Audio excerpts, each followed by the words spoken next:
And the worst thing that could happen is if there's a conflict between Iran and the US and its allies, it'll be a disaster. For us, Pakistan, it'll be a disaster. It'll be a disaster for the developing world because the oil prices will shoot up. Already we are trying to barely manage our budgets, current account situation. Suddenly everything will be offset. It'll cause poverty in the world.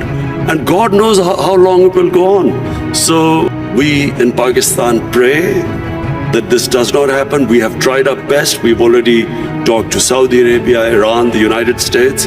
I spoke to President Trump yesterday, and I told him that this would be a disaster for us.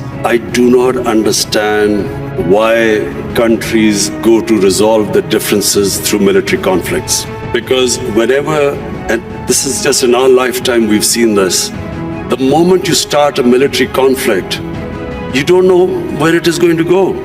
You can start a conflict, you don't know when it will finish. And then it has unintended consequences. So we have seen in front of our eyes Pakistan joining the US war on terror. And I was the one who was objecting to it. I was openly against it, and I thought Pakistan should have stayed neutral. It should not have become partisan. Because Pakistan had nothing to do with 9/11. There were no Pakistanis involved. I mean, it's 19 years the US has been stuck in Afghanistan.